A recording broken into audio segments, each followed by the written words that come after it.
This is the moment we have all been waiting for. 2 Hercs, well, C-130Js specifically, but in my world, they're going to be L-100Js.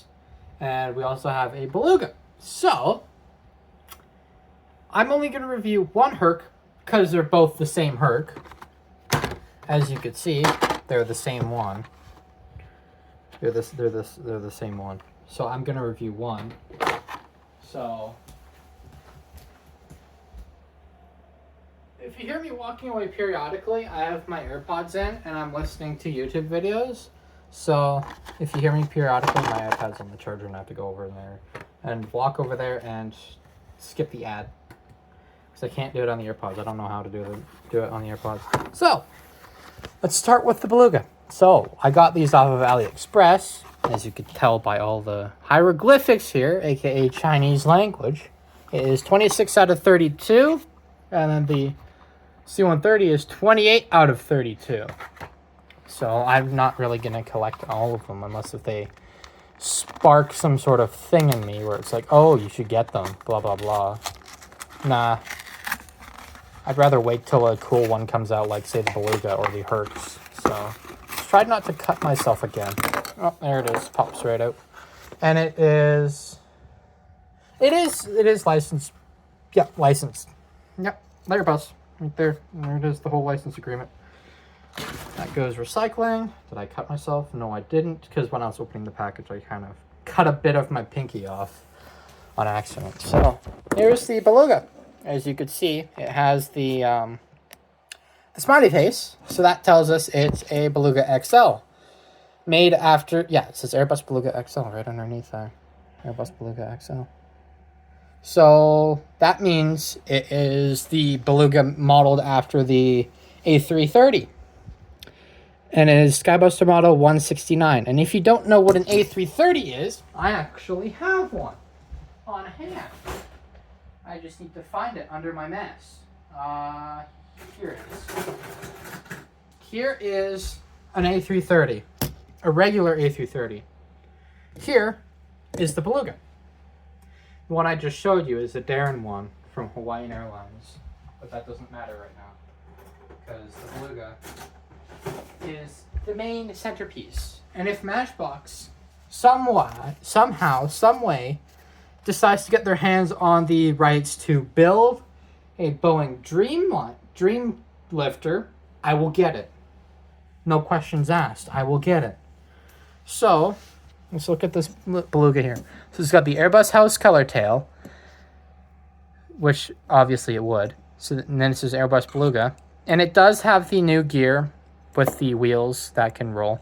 And I guess in shipping it bent, so I'm going to have to bend them back slowly to proper way they're supposed to be. Because they're supposed to be like that, but they're bending out. So I'm going to have to help them get back to the way they were supposed to be. I guess that works for now. Yeah, it's nice. It's actually quite hefty. The top half, where you can see this line here, is metal, and it's actually very top heavy.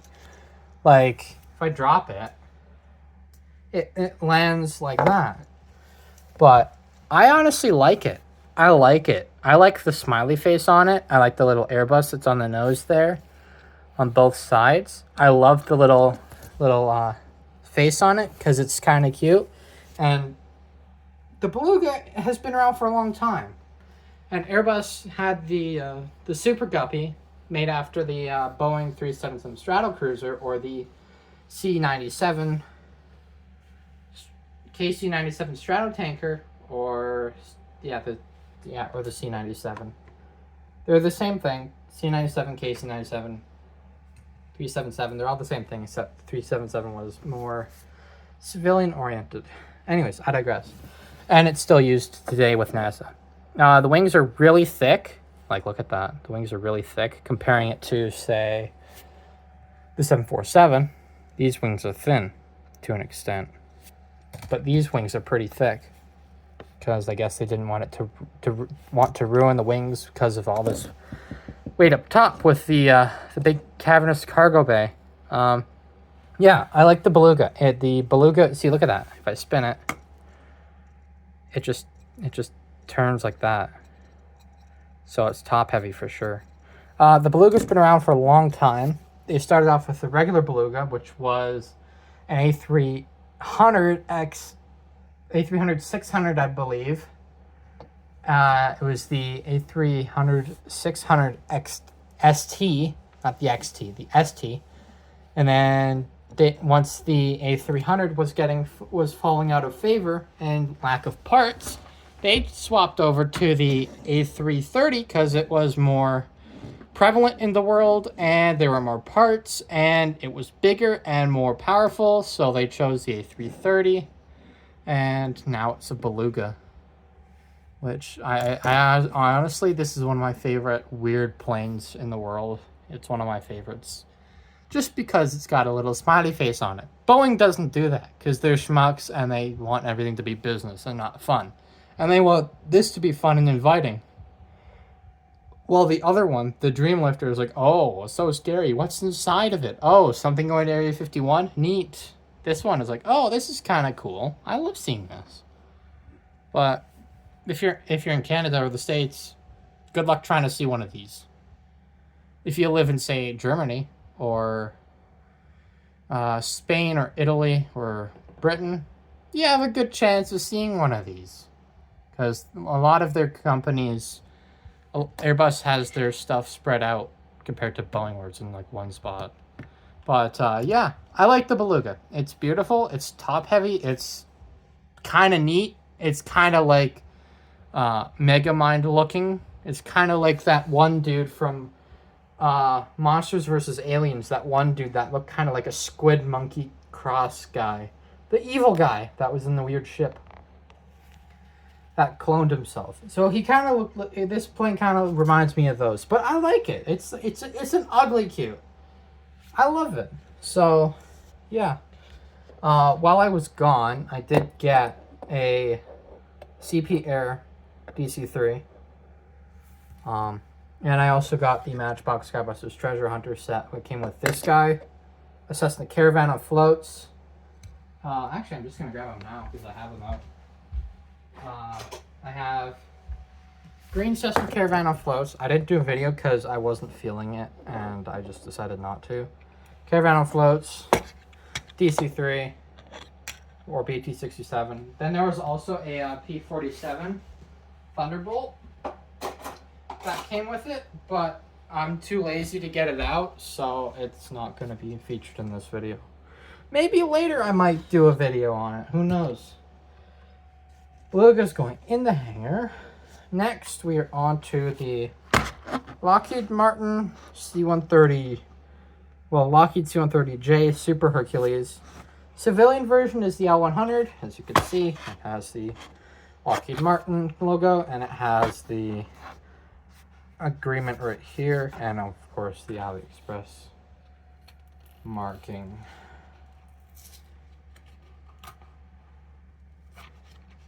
So, let's see here.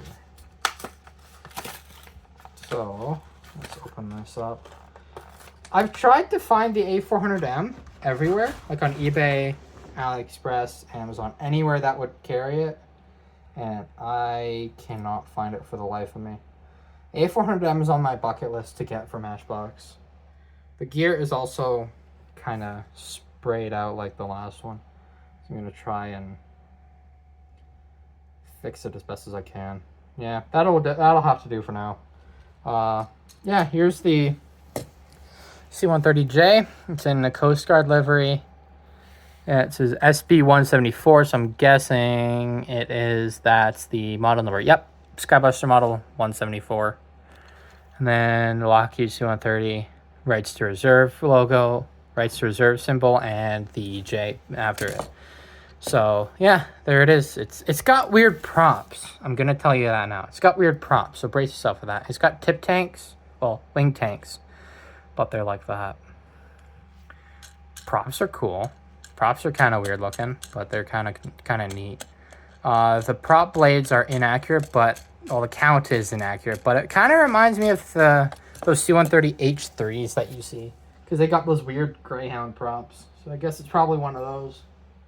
I do have the original C-130 that Matchbox made back in the 90s. And it's actually in realistic U.S. Coast Guard livery. Here's the original one. Even the fuel tanks are the same. They have them like that, kind of like the ones on this one. So this one came out in 1990. So it's been 90, 2000, 90, 2000, 2010, 2020, and then 25. So that's almost 45 to 35 years. Well, 35 years, actually. I was just wondering, I was thinking about my math. It's 35 years since they last released a C-130 Hercules. This one I leave on the shelf because the props are super fragile. And I don't want them to be broken off. Because they're the original C-130s that are Skybuster model 34, the original C-130s that look like E's or H's, they are very hard to find, and their props are super fragile.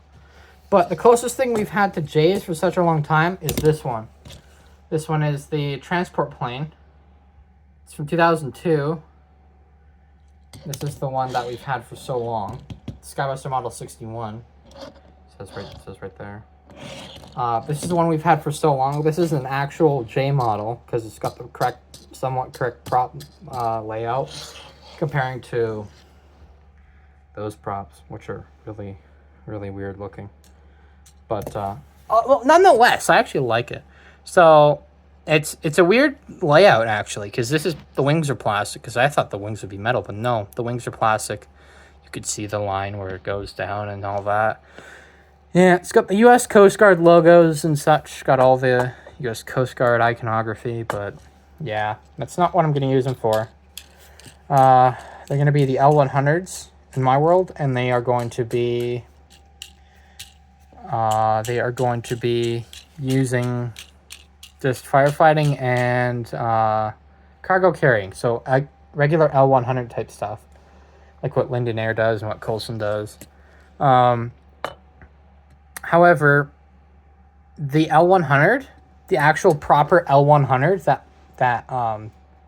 that Lockheed has made, the civilian Hercules, that one, they actually came out with a firefighting model called the Fire Herc, and it has the MAV system and not the Coulson system, which I thought was interesting, because I think they came out with it just when Coulson was just getting on the scene with C-130s, and they were skeptical about using their thing. But now, since they're out and about and it's working well, they might have two options for either the MAVs, which is a roll on roll off, which takes like a couple hours to install, comparing to the Coulson one, which takes like 30 minutes to an hour to install. So would you rather sit on the ground for 4 hours watching the hillside and the communities burn, while you're getting the tank in the back installed, and the MAV system is compressed, so you have to get it refilled with compressed air when you land again, and it takes like hours to do that, because it's 4,000 to 3,000 gallons of fire retardant. So with the MAV system, it's a gravity fed, so they just open the doors and it falls out with gravity. So yeah, and with the Coulson one, you load it up, secure it, off you go. MAV's one, you have to wait 4 hours for it to be loaded. But the other one, the Coulson one, you just load it up, secure it, tie it down, off you go. To go save the houses, comparing it to the MAV's one where they're just sitting there for 4 hours while say this one has the MAV system in it and it's getting installed, and this one has the Coulson one. Right here, this is also like the transport plane. So this one has the Coulson one, this one has the MAV's one. They load up, and then they leave like 30 minutes to an hour later, and then these guys are still sitting here for a good another 3 hours to 3.5 hours, and then they leave. Off they go. Even though the MAFS lines are super narrow compared to the Coulson lines. So I'm kind of surprised why the U.S. Air Force hasn't had a dedicated squadron for firefighting, which is interesting. But yeah, I like this Matchbox C-130J. I like it a lot, but the only thing that's getting me is the landing gear as per usual, and the props. They're weird looking. They're weird. They're really weird. They look like C2 Greyhound props. I'm not liking it at all. Anyways, that has been the Beluga and the C-130. Because I got two C-130s, remember? One's still in the box. So, I might do a singular video on it, but since I reviewed a C-130J in this video, I might as well not, because it's, you know, it's already there. It's already been reviewed, so why not? So if I get two things in the future that are the same, I'll just review one. But if it's two of the same, but they're different colors, then I'd compare them. Maybe. But that's just up to me. Yeah. Anyways, that's about it.